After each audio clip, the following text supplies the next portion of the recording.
Okay, we are going to start now, okay?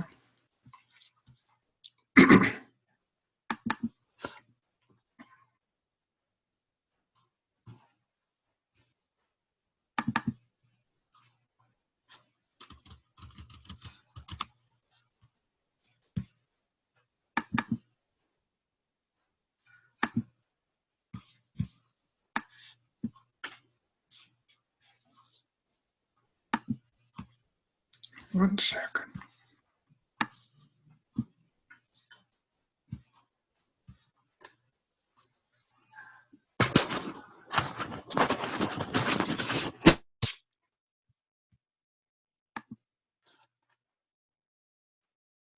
Namo Loe Saurigantanam, Namo Loe Sauridanam, Namo Loe Saurayam, Namo Loe Saujayam, Namo Loe Sautrigalavati Savanam, Omkara Mindu Sanyutam Jayanti Yogina, Kamadam Mokshanam Chayumkara Namo Namo, Manganam Bhagavanu Manganam Utamo, Manganam Kunkundari Ujendra Musumanganam Namasamarisarai. Swanubhutya Jatasti Chit Swadhay Bhavaya Vivaha Yusnidata.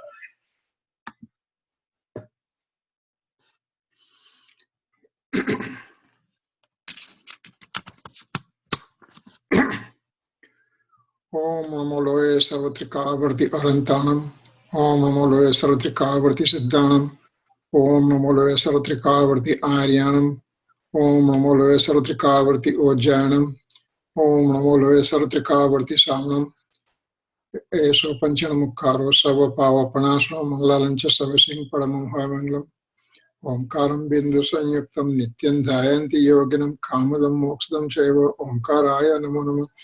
Namo Samaysaraya Swanubhutya Chakasate Chitsubhavaya Bhavaya Sarva Bhavantarachide Agnana Timirandanam Gnana Anjana Salakaya Chaksurun Militam Yena Tasmai Sri Guruve Nama Tirthankaro Jagatana Jayavanta Varto Omkaranada Jinano Jayavanta Varto Jinana Samo Sarana Sau Jayavanta Varto Netirthachara Jagama Jayavanta Varto Namo Etirthanayakne Namo Omkaranadane Omkara Sangaryotene Namo Te Sri Kunda Kundane Aho Upakara Jinavarano Kundano Dhvani Divyano Jina Kunda Dhvani Apya Aho Te Guru Kanano Aho Te Bhagavati Matano Dhruva Achalane Anupama Gati Pamela Sarvesi Dhane Vande Kaho Sutta Kevali Bhasita Asamaya Pravrata Are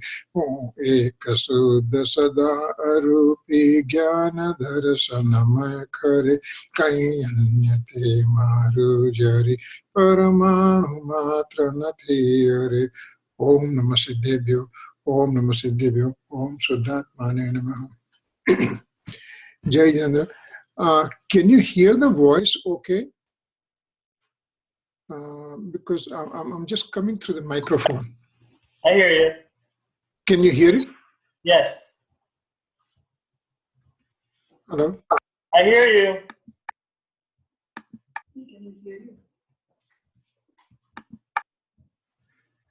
Yes or no? Yes. Maybe you're talking, but I'm not hearing. One second, let me see for you. Yes. Can you hear me? Yes. But when I'm putting my microphone on, can you hear me? Let me see. I hear you all the time. You can hear all the time? Yes. Oh, okay. All right, that's good then. All right, thank you. All right, we'll start now. Okay, so here we are. We'll start stanza number 4. And this is the new stanza we are starting today. So you already have the slides, and we'll start with the slides.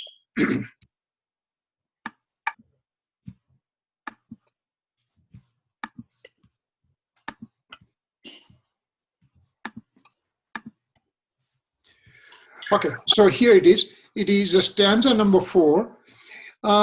Just like every other stanza, there is a upodgat, means introduction to the stanza comes. And what does that Upudgat tells us in this stanza.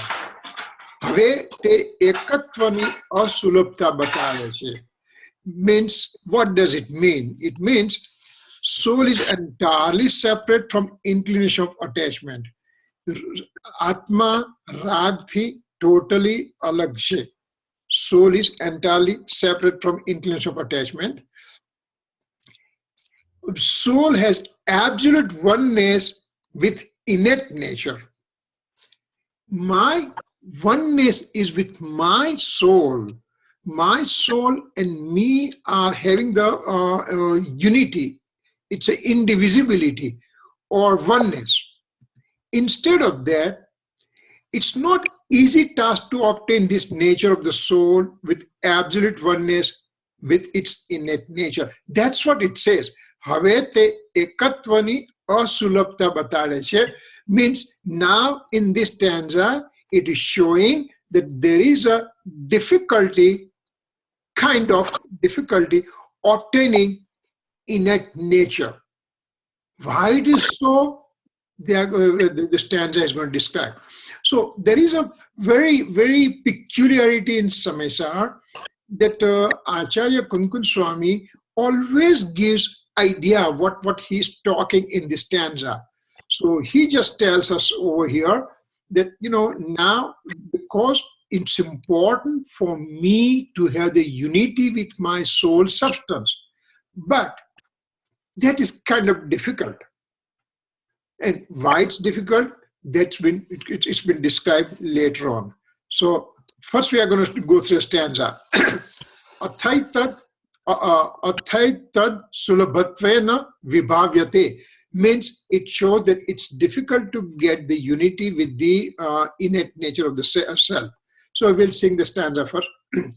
Sudha parichidanu buddha savvasa vikama bhoga bandakaha eyatta suvalambo navarina sunaho vihattasa Sutta parichita anubhuta sarvane kama bhoga bandhanani katha parathi juda ekatvani upalabdhi kevala sulabhana. So that's a stanza. Now we are going to just go to the meaning of the stanza. What does actually stanza want us to convey? So since time infinite, transmigrated soul has heard, familiarized, and experienced the story of inclination of attachment. Since time infinite, when me as a soul was in a lowest form of life, Nigod, and came out of Nigod, and now I'm 5 sense, sentient 5 sense human being. Until all this time, since time infinite, this transmigrated soul has heard, familiarized, and experienced the story of inclination of attachment.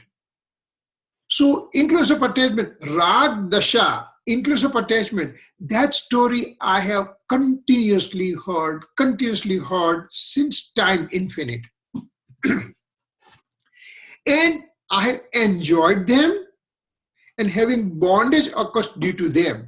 Means this inclination of attachment, rag, when it occurs, I feel good. Well, actually the perception of goodness, actually it is a perceived happiness that I get it. But again, let's say that, okay, I got a happiness out of it.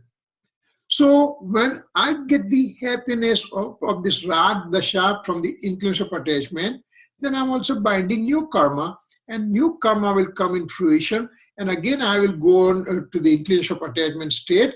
In that way, this cycle of transmigration keeps on rotating again and again and again since time infinite. So that is called Kama Bhoga Bandhani Katha. Kam means enjoy. Kam means the likings, and Bhog means enjoyment, and Bandh means bondage. So I do the inclination of attachment, that's a Kam, I enjoy them, that's a bhog, and then I do the bondage of the karma, that's a bandh. So katha means a story. So this story is going on since time infinite with me. Now, Jason Acharya, remember, as we said in the beginning of Samaysar, Jason Acharya, I think he was about 11th or 12th century, and he gave the critics on Samaysar, and he has mentioned lots of things. So let's see what he says. He says, object of touch and taste are inclination of attachment, means they are calm. When we say calm, means inclination of attachment, means object of touch and taste. They are the inclination of attachment. Then object of smell, seeing and hearing are the enjoyment part. So one is a inclination of attachment, means rag, and one is a state of enjoyment, means bhog. So calm and bhog. Calm means touch and taste. Bhog means smell, seeing and hearing. Transmigrated soul has heard, familiarized with this inclination of attachment and enjoyed them. So five sense object, I keep on doing it since time infinite, and I just think that this is the thing for me. This is my existence. This is why I'm existing as a soul. So that kind of thing that I have it. So time infinite, this kind of things are going on. These living beings have created habits of this reflective thoughts of auspicious and inauspicious inclination.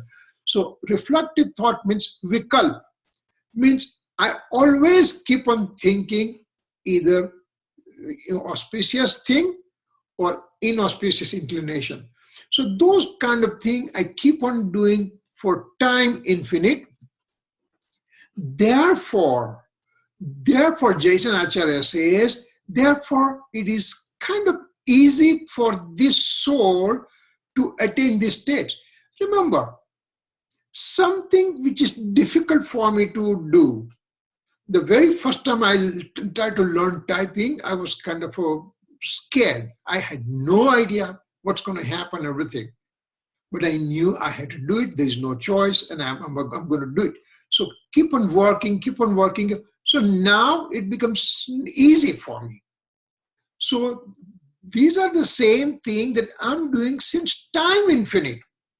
Because I keep on doing, I keep on repeating same thing again and again and again, inclination of attachment and enjoyment, inclination of auspiciousness and inauspicious inclination. So I just get used to it, and so it kind of has become second nature for me. Now, soul has never heard the separateness of the soul from this inclination and oneness with the innate form. What Jason Acharya over here says, that this soul has never heard that the soul is separate from inclination of attachment and aversion. Soul is separate from auspicious and inauspicious inclination. And soul is having oneness with the innate form. You mean I have never heard this thing before? I'm talking right now. I'm reading right now. I'm listening right now. And how come Jason Acharya says that I have never heard this story? Because what he says, he is not familiarized and experienced that state, and that's why even though he has heard, it is just object of listening only, the function of the hearing only. I did not put it into my behavior. I just never realized these inclinations of attachment are bondage formation. They are binding karma for me, and I should be away from it. I never thought about it. Because I had never put the faith in this kind of things. My faith as a transmigratory soul thinks that objects are the one which are giving me the happiness. Even though happiness comes from within, soul's nature is to give happiness, but instead I'm trying to look for happiness from the objects, material objects. You guys are born and brought up here probably and very young, so you don't understand what I'm going to tell you next. But in 1974, when I came to this country, coming from back home, and we did not have enough of this material wealth and all the things. So when we came here and started working and all the things, after 2-3 months or something, we said, okay, now we are going to buy TV. So we bought the TV. It's a Sony color Trinitron 19-inch color TV. It was the most important thing in any Indian's possession. So when I got that one, we brought it home and then we plug it in and the TV started. The happiness that I experienced, some kind of chill passed through my spine because I said, this is my own. That kind of feeling. Now that we have every room practically has a TV. The big screen TVs are there. Small screen TVs are there. Whatever, everything. But it doesn't give that kind of happiness, the one that I felt in 1974. Why?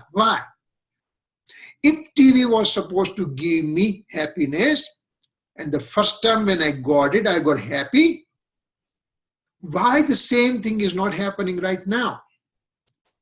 Because that happiness was preceded by quote unquote unhappiness. What does it mean? I never had TV before. I didn't know what TV is. I was coming from back home. Even India did not have TV. There are no TV channels, no TV station, nothing. They just barely started coming out. And you guys will be, you'll kind of laugh. Because when I was leaving India, this was 1973, 1974. This is 1972, first time I came. At that time, I had come from Baroda to Bombay, and from Bombay I'm supposed to fly, and I was at my uncle's place. And in that apartment complex, there is one person had a TV. It was black and white. And when the program comes, whole apartment complex people will get together in this house and watch this program. And then they said, this is a color TV. I said, wait a second, there is no color TV.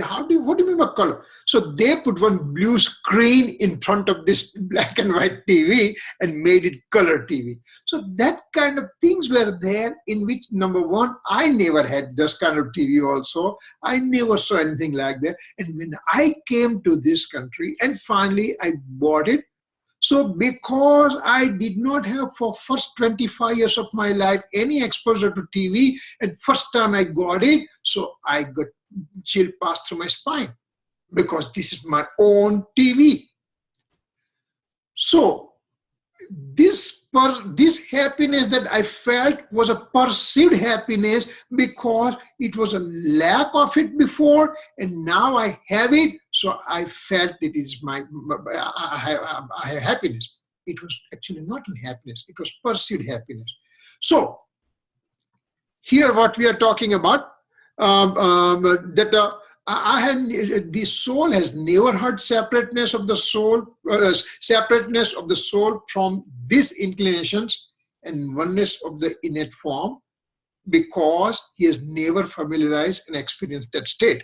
Now, Padmanandi Muniraj, also he wrote very fantastic, this stanza is very, very famous. Tatprati priti chittena yena vartapi hi sruta nishchitam sabhavet bhavya bhavi nirvana bhajanam. So what does it say? Te atma tej મનમાં પ્રેમ ધારણ કરીને જેણે તેની વાત પણ સાંભળી છે તે નિશ્ચયથી ભવ્ય છે અને ભવિષ્યમાં પ્રાપ્ત થનારી મુક્તિનું પાત્ર છે. What does it mean? It means that if somebody listens to the story of the soul, which story? This story here.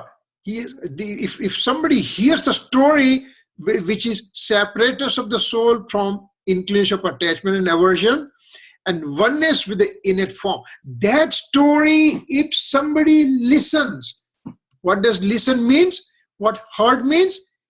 Hearing and experiencing and familiarizing. That means when somebody does that, if somebody listens to the story, it gets familiarized with the story and experience what that thing, the real nature of the soul. To listen to the real nature of the soul story, get familiarized, and then experience that state, then Padmanandi Muniraj says that that soul is that soul has a capacity to obtain liberation, and in the near future he will obtain liberation. So listening, getting familiarized, and then experience. Those are the things we have to do, and that is called listening. Simply listening means nothing. Simply listening, I can listen, I can read the whole thing. I have the computer with me, I have the books with me, I can read all the things. That doesn't mean anything. But after listening, I just imbibe that one with me. I keep on reciting that story with me. And when I keep on reciting, then I realize that this is the important thing for me to understand and experience. And once I experience myself, that means I'm on the path to salvation, I'm on the path to liberation, and I will be getting liberated state in the near future. That's what Padmanandi Muniraj said. So this is kind of, so for example, there's a word over here, it's a bhavya. Word bhavya is there. Bhavya means bhavijiv. Bhavijiv means the soul who has capability to obtain liberation. We all are the souls that we have capability for liberation. Then you can ask, will there be any soul that they will never be liberated? Yes, there are certain souls that they will never, ever get liberated. For time infinite in the past and time infinite in the future, they will never get liberation. So then you can just say, could I be one of those persons that I will not get liberation in the future? Well, what Padmanandi Muniraj over here says, that if you are in the class, you have interest in the philosophy, you want to know the nature of the soul, you want to get familiarized with the nature of the soul, and you are also on the path to get experiencing of the soul, and that's why you are the bhavijiv, that's why you are the one going to get liberated. And don't worry about it, you are not the one who is kind of abhavijiv, means he will never ever get liberated in the future. There are very occasional living beings are there that they will not get it because they will not get Samyak Darshan. Now, you mean that Bhavijiv and Abhavijiv, are they two different types of souls? No. If you do the structural dissection, let's for the sake of theoretical possibility, that we take both the souls, the Bhavi soul, the one who is one who has capability to liberation, and one who has no capability of liberation, we take both the souls and dissect them out. Look at their anatomy. Look at their soul substance. Look at their infinite attributes. Look at their modes. They all will be exactly the same. Structurally, both the souls are same. There is not different types of soul, but functionally they both will be separate. In the sense, the soul which will never ever obtain liberation will not get liking for the philosophy, liking for the religious activities. And those are the souls that because he never gets liking for it, he never makes effort to go for self-realization. That's why he does not get self-realization. And once he doesn't get self-realization, he cannot go to liberation.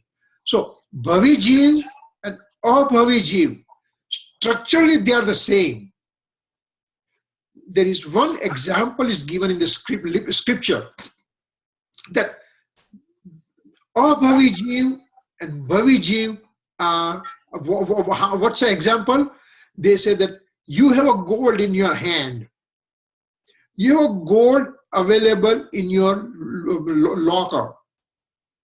You have so much gold available and you can use it. You make ring out of it, necklace out of it, and wristband out of it. Whatever you want to do it, you can make it. But where is this gold coming from? It comes from the dirt mixed with the gold particles.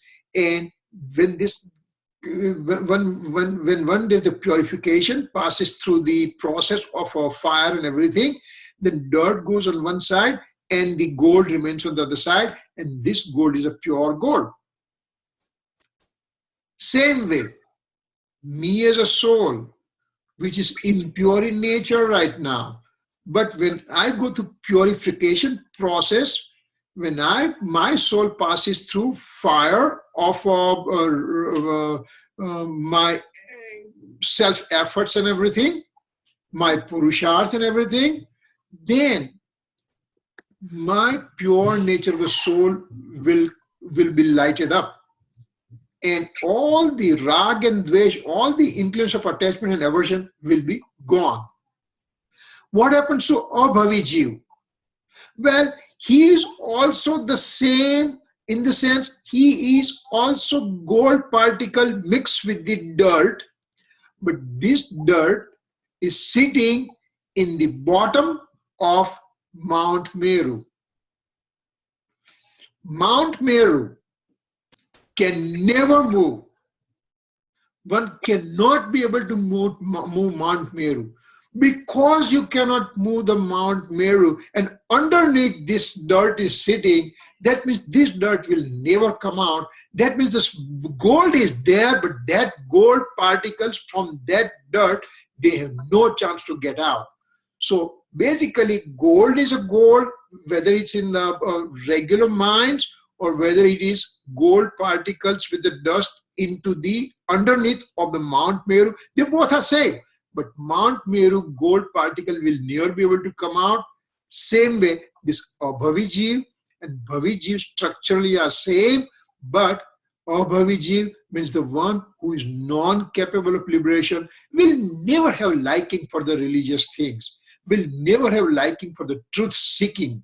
So that's why he will not go. So over here, Padmanandi Muniraj says, you have when you have the love for the scriptures, when you have the love for the true nature of the soul, so you listen to the story from your enlightened guru and everything, then you get familiarized with that, you ask question about it, you remove your doubts about it.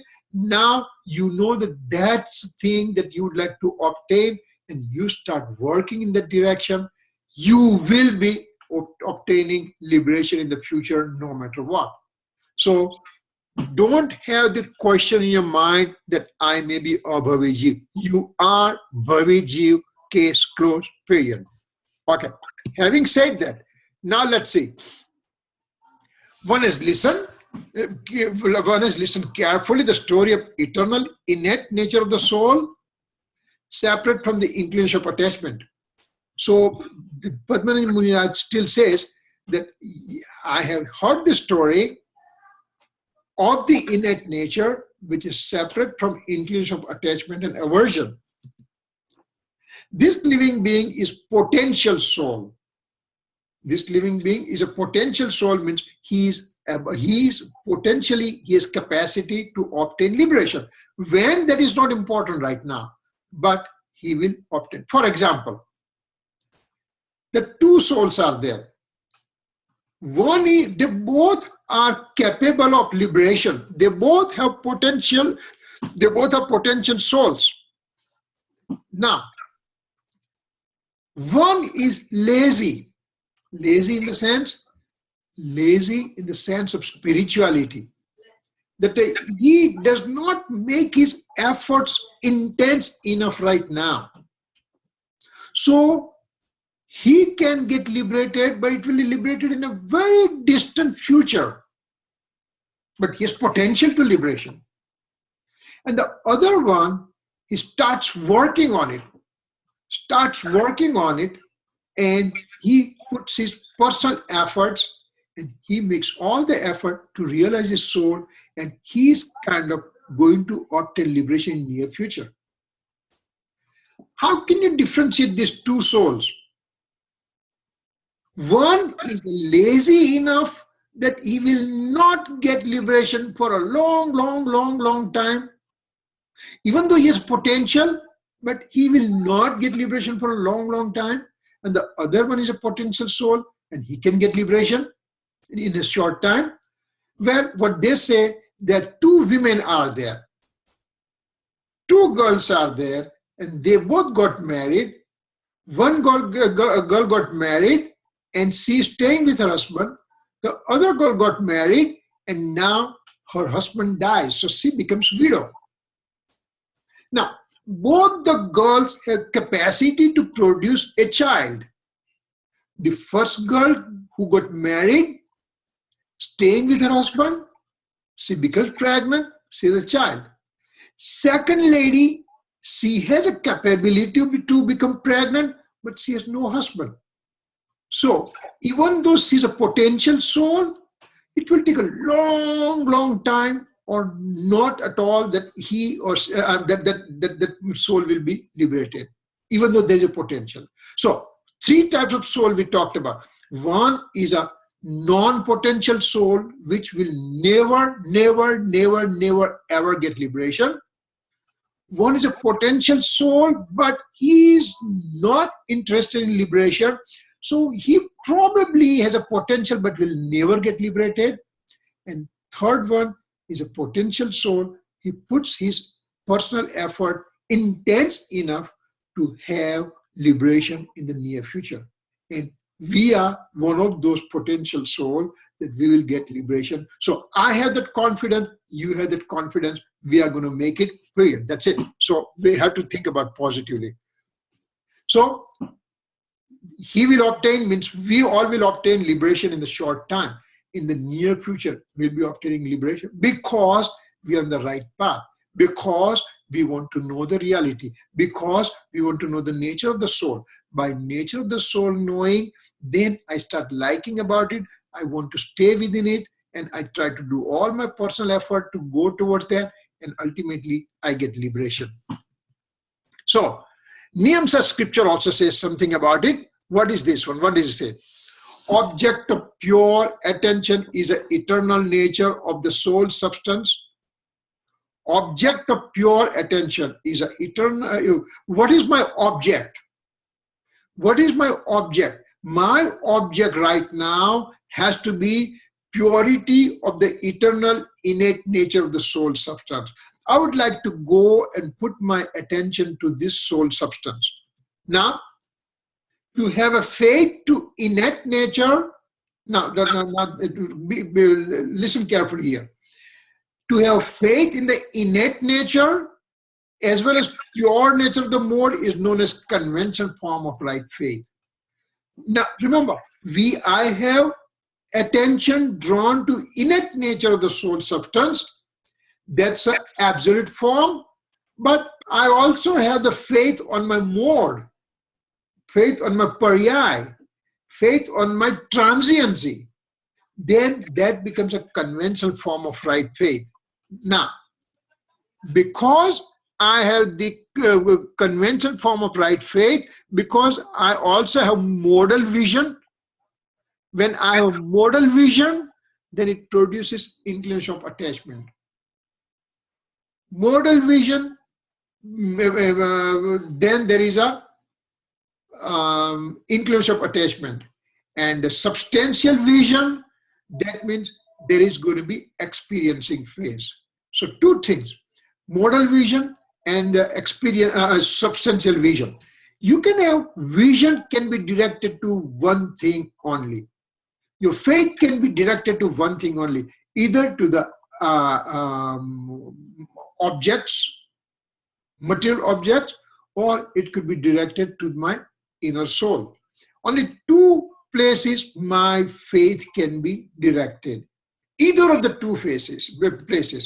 So if I'm having the modal vision, means I'm concentrating on my mode, that means I'm concentrating on my transiency, that means I'm concentrating on my objects or the material objects. That's why this will produce inclination of attachment, and only undivided attention and faith drawn to the innate nature of the nature is known as absolute form of right faith. So I want to have absolute form of right faith. That means Niyamsa scripture says, Kunkun Swami Niyamsa scripture says that one has to have undivided attention and faith to the innate nature of the soul, and that will be the absolute right faith, and that will lead to liberation. And living being has never heard this story in the past. This kind of story that my undivided attention to be drawn to the innate nature, I never heard. Never heard means what? I heard that one. Every week I'm hearing. Not hearing. That is not called hearing. Hearing means you hear, imbibe, you get familiarized with that, get engrossed with that state, just have that narrow vision of my faith to be directed to my innate nature.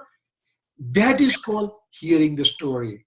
So until now, I never heard, because it did not produce right faith to me. So that's why it says that this soul, transmigratory soul, has never heard the story of innate nature in the past. Therefore, because I have never heard this story, because I have never put my personal effort towards that, because I have not redirected my faith from the objects of the material object towards from material objects towards myself, because I have never done that before, that's why it's difficult for me to obtain this state. Because for time infinite, I have drawn my attention to the material objects, and that's why I have that part become very easy for me to follow. Even the soul in the nigod, soul in the lowest form of life, that lowest form of life means that soul, that nigod jiv, takes 18 times birth and death in 1 second.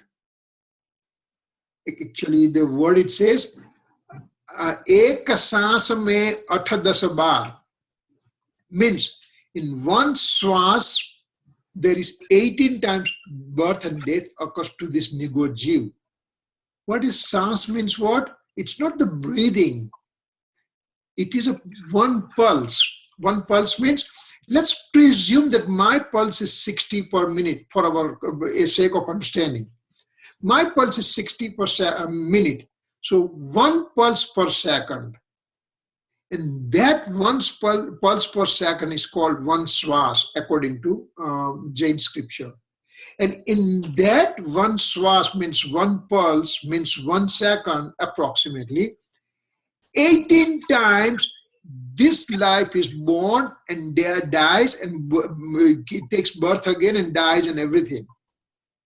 Now, that soul, that Nigot soul has a liking for his body.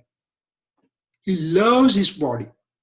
And so when the body goes for death, he has that much pain.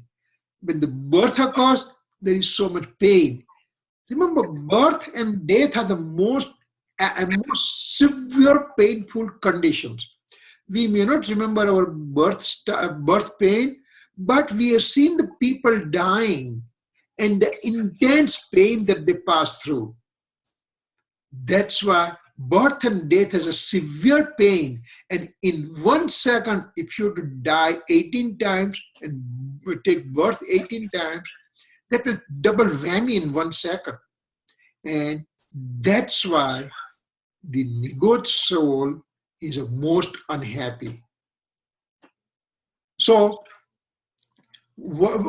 since that Nigot life, till I'm Sangni Panchendriya 5 sense sentient being, that I have kept on my attention to my body as an object, and my body is going to give me happiness. My body is not healthy. I'm going to work on my body to make it better and everything. This kind of attachment that I had towards the body, which I have done it since time infinite, and that's why it's easy. But I have not looked into the innate nature of the soul. Remember, Lord Mahavir, this week is Mahavir Janma Kalyanak Day is coming. And again, remember that if reflexively we just say Mahavir Jayanti, we should not use that word Mahavir Jayanti. Jayanti means my birthday comes and Mahavir's birthday comes. Is there any difference or not? Mahavir, who has worked for liberation for the whole universe. I have not done that kind of thing, so I cannot be compared with him. So, what we just say is Mahavir Janma Kalyanak celebration. When Lord Mahavir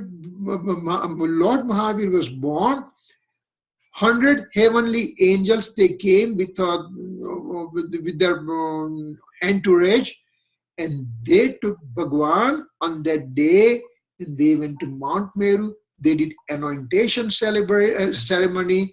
They did the Abhishek and everything.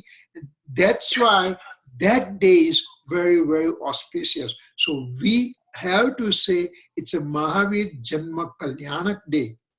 We should not use the word Mahavir Jayanti. Anyway, so that Lord Mahavir has taught me, that Lord Mahavir, when he was Marichi, in this time cycle, he was a grandson of Rishabdev. His grandpa is a Rishabdev, the first Tirthankar of this time cycle. His father was a first Chakravarti of this time cycle. And when his father, means Bharat, asked the question to Rishabdev that is there anybody sitting over here could be a future Tirthankar? And Rishabdev said, your own son who is sitting outside, who is just going in the wrong path from the spirituality, he will be Mahavir. He will be the 24th Tirthankar. So Mahavir, it took from Rishabdev's time all the way to this time to become Lord. That means he passed almost 1 crore Sagaropam time.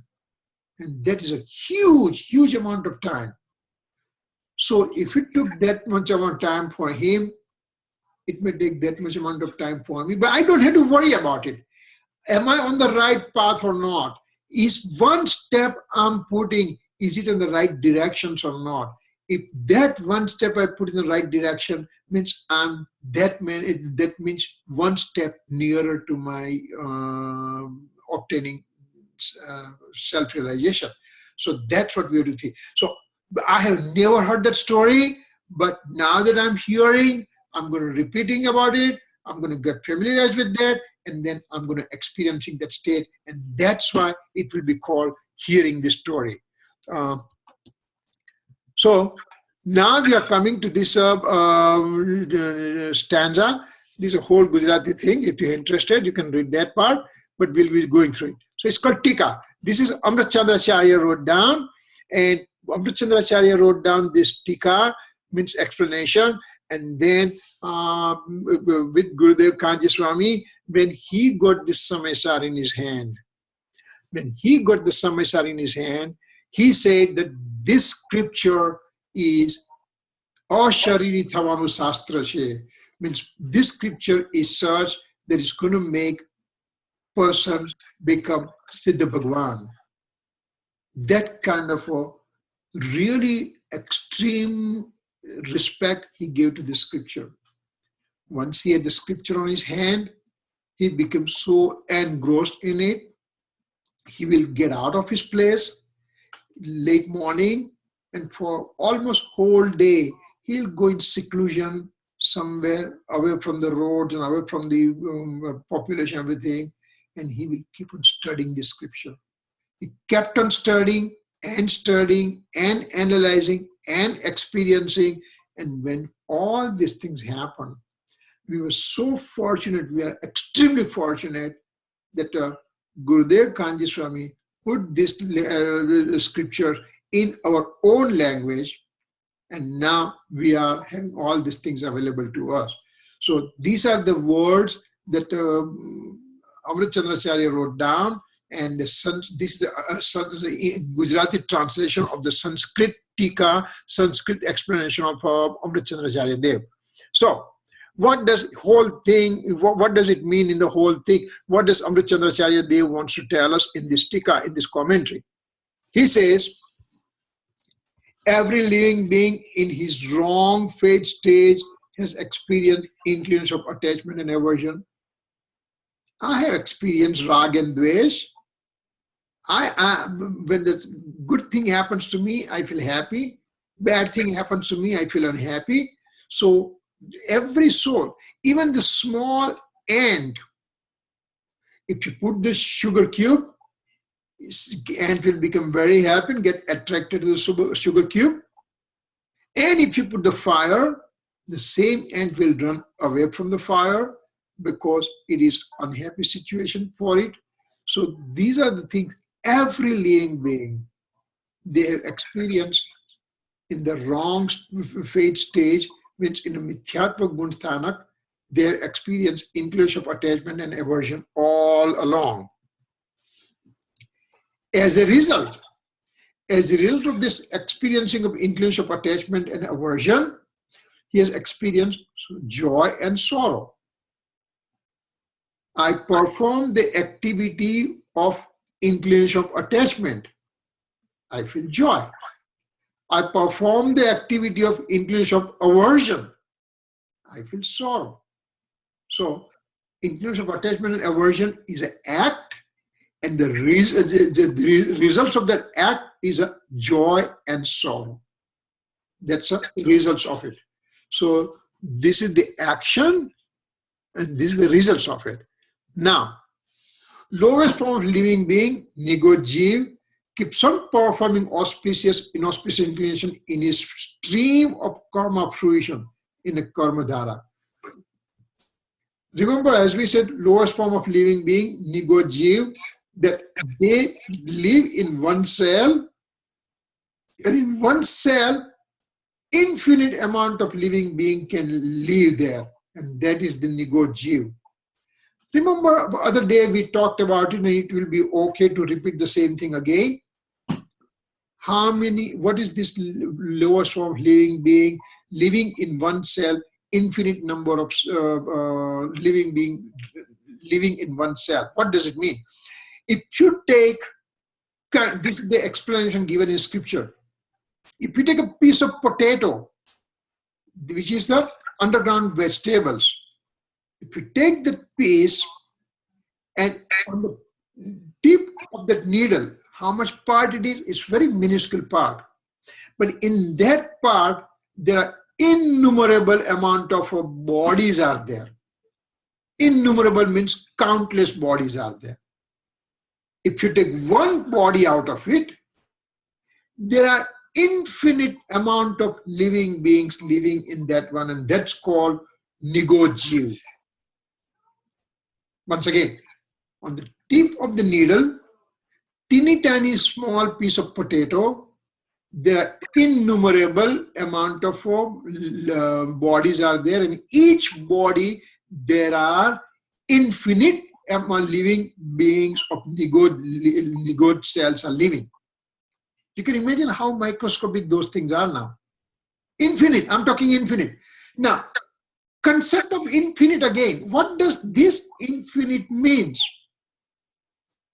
What scripture says, that if you take the Siddha Bhagavans, liberated souls from all the liberated souls from the past, all the liberated souls that will be occurring in the future, and all the liberated souls, they are getting liberated right now. So, past, present, future's liberated soul, if you take them, they are infinite in numbers. Now, this one cell out of innumerable cell in this piece of potato that we just talked about, they also infinite amount of nigod living beings. What is the relationship between these two infinite things? These are infinite liberated souls from past, present, future.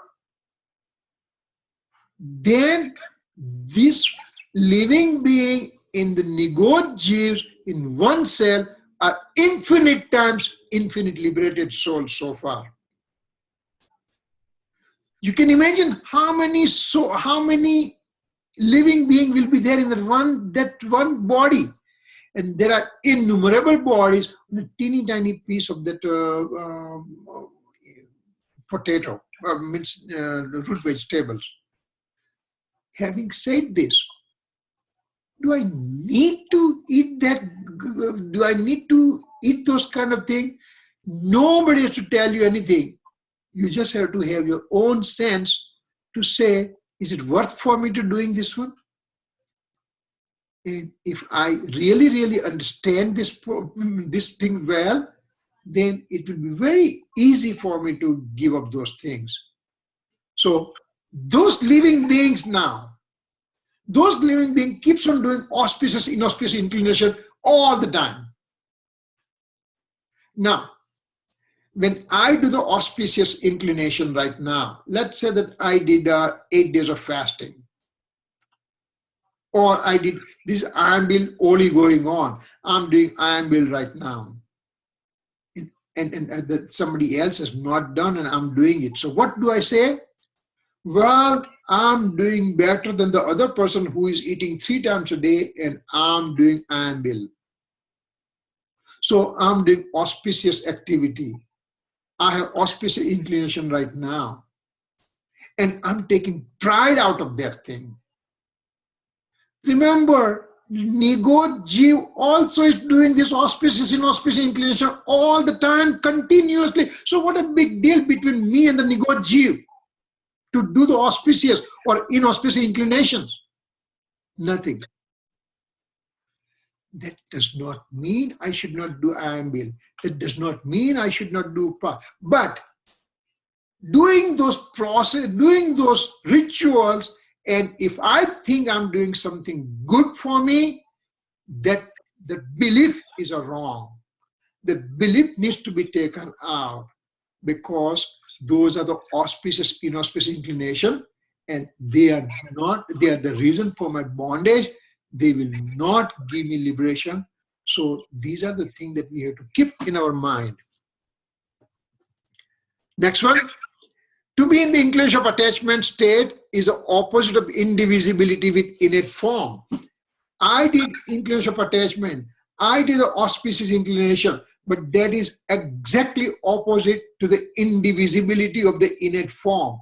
That is exactly opposite from Swabhava. So, I'm doing rag and I'm feeling better about it. No, I should not feel better about it. Remember, dvesh, inclination of aversion. It's very easy to understand. I don't like to become angry. When I become angry, I lose my equilibrium. I don't know what I'm talking even. And ultimately, I feel bad about it. So, inclination of aversion is very easy to understand. Inclination of attachment, rag, is very difficult to find it out. Because I keep on performing that activity of rag, activity of inclination of attachment, and I still think that I'm doing something good. In fact, that's a bad thing. But I never realized that one since time infinite. Now that I know about it, that I have to be really aware of that situation, and I have to try to stay away from this inclination of attachment and aversion state. This inclination of attachment produces contradiction, produces misery, produces perplexity, because it makes one to bind the karma. When I'm in the inclination of attachment, new karma bondage occurs, and those new karma bondage will come in fruition again in the future, and I'll do the same thing again. And so it is just keeps on going, that process keeps on going and going and going again. And so this is a contradictory state. My indivisibility with the innate form is a true state. My inclination of attachment state is a contradictory. It produces misery and it produces perplexity. And these are the same thing. This sentence has come back in our stanza number 3. So Amrit Chandracharya repeats that stanza number 3 to say that, we already have talked about this one before. That's what he's trying to tell us. When one removes the unity with inclination of attachment and produces same in the innate form, then he is known as Jain. What's the definition of Jain? One who has taken his inclination of attachment unity, and now the unity is directed towards the innate nature. That is called the true Jain. So am I Jain? Am I true Jain right now? Well, if I'm in the inclination of attachment phase and I have not experienced my innate form, then I'm not Jain according to Amrit Chandracharya Dev, according to Kun Swami, according to Gurudev Sikhanji Swami. So, do I want to become true Jain or not? Yes, I would like to. So then I have to try cutting down my inclination of attachment and aversion, and I have to try to redirect my attention to the innate nature of the soul. So that's why he says, Gata Gata Antara Jinavase, Gata Gata Antar Jain. One who has experienced the true nature of the soul, that is called the real Jain. That's what it says over here. Having unity with the inclination of attachment is a nature of non-Jain. So, am I a Jain? Am I non-Jain? When I inclination of attachment, that is my nature. That's what it is right now. So I have to get out of that, and I have to direct myself to my inner nature. And once I do that, then it's in the absolute state that I can be called real Jain. Jain means the one who has won over his inclination of attachment and aversion and redirected his attention to the innate nature. That's a true Jain. That's an absolute Jain. Otherwise, just by having my last name as Jain, or just because I was born in a Jain family, doesn't mean anything. So, living being has heard the story of inclination of attachment from false preacher. He's been told to perform austerities, worshipping, etc., many types of inclination of attachment in the past. Furthermore, he's been told that those activities will lead one to liberation. These are false preaching and are against the true nature of the self. So what has been told to me so far?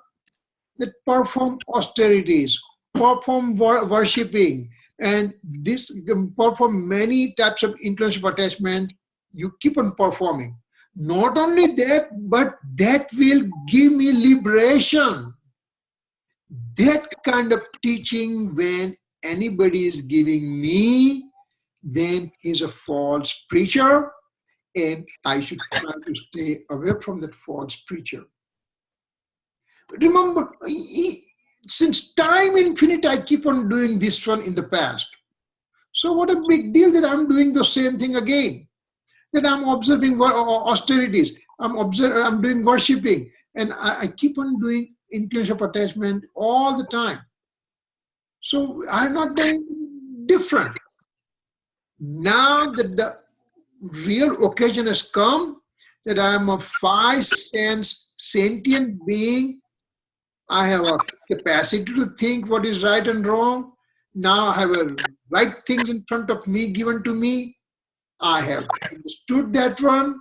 First I listened to that. I understood that part. I'm just reflecting upon again and again. I'm just doing contemplation of that situation, and I'm planning to go within my true nature. Well, I don't want to lose this opportunity.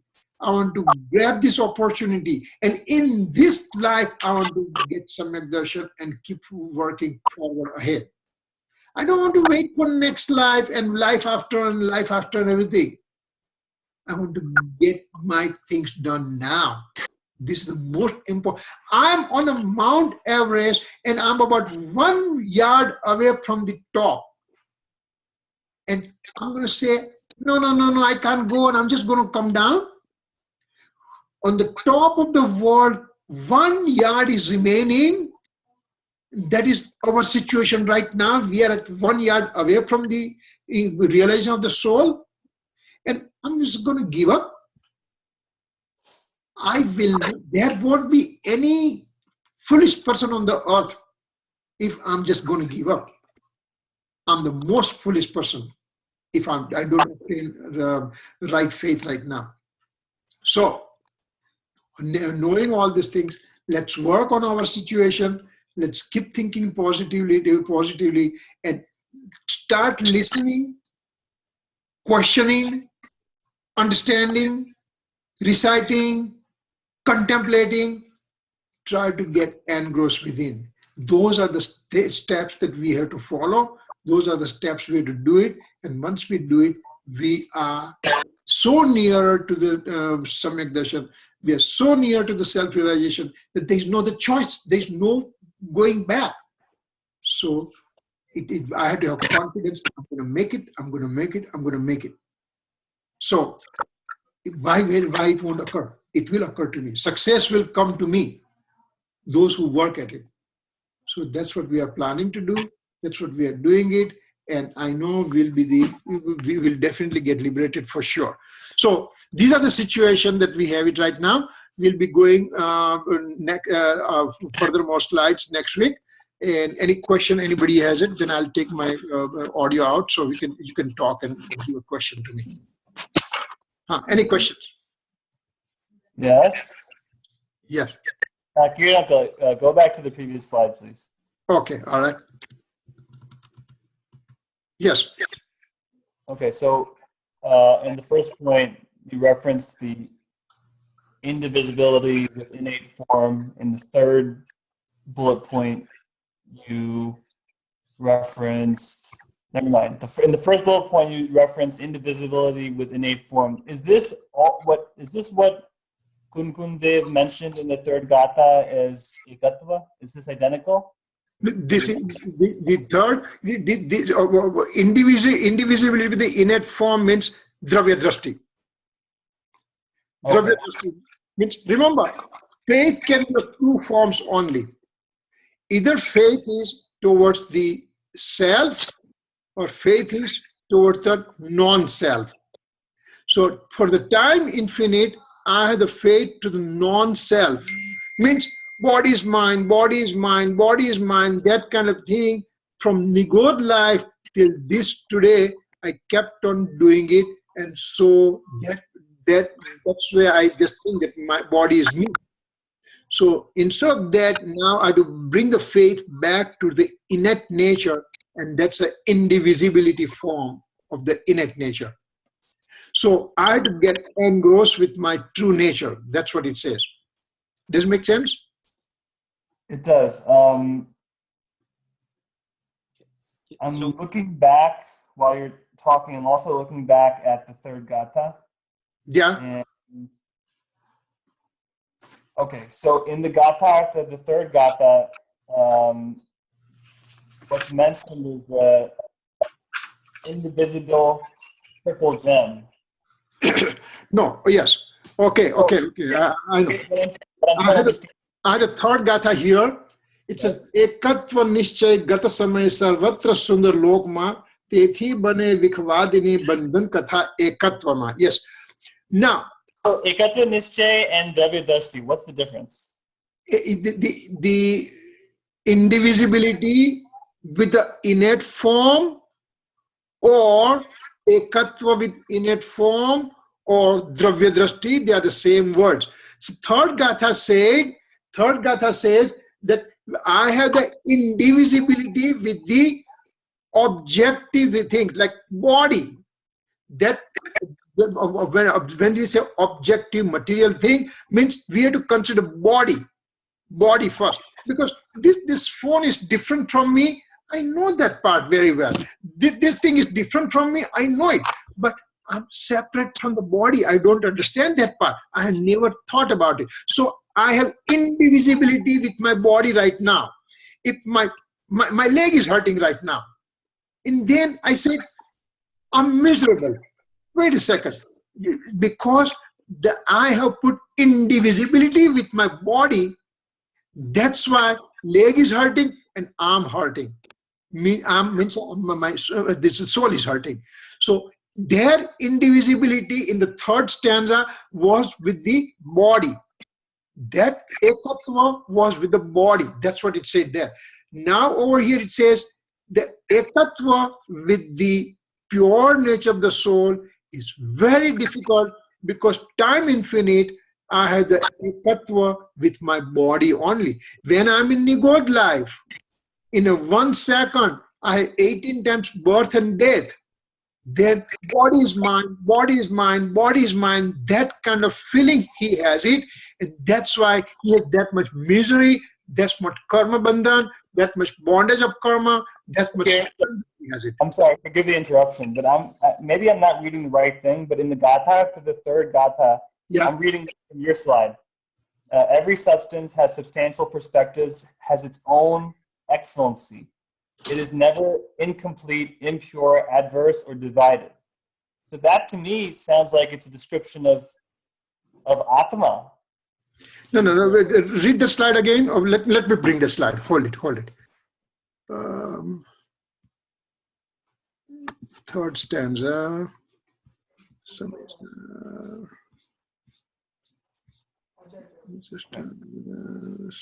Stanza 3. Okay. Yeah, the gatha. You are talking gatha now, right? Gatha earth. Oh, gatha. Okay, gatha. Okay. Upodgat. Gatha. This one, right? Yeah.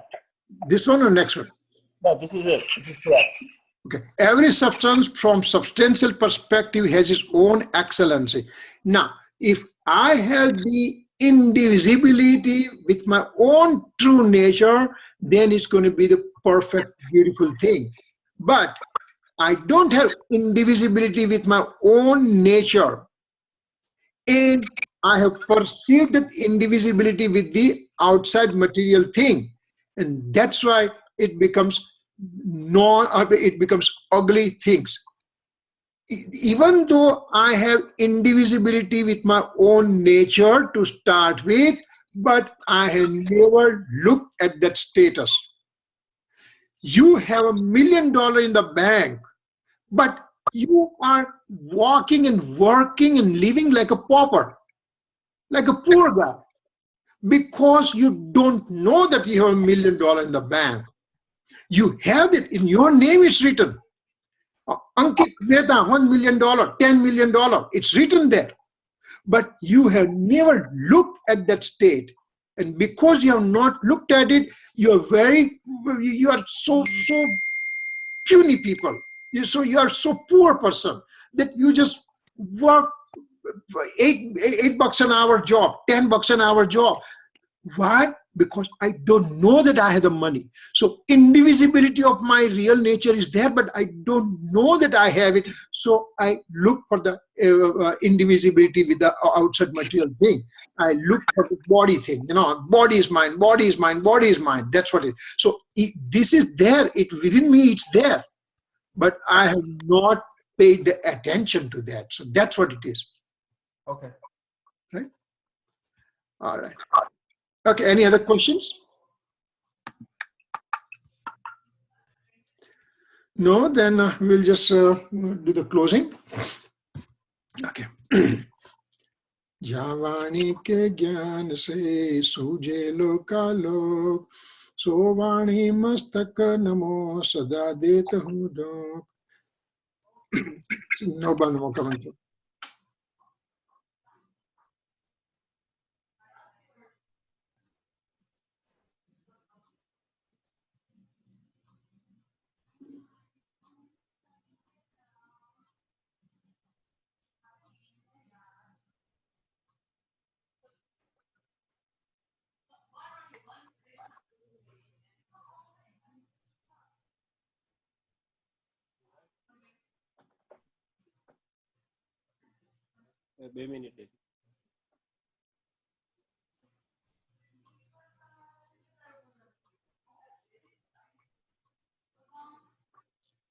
Amore.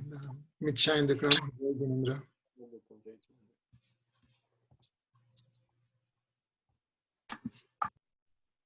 Michamindukam, Jai Jananda. Jai Jindra. Thank you, Kirit uncle. Thanks, beta. Bye. Bye.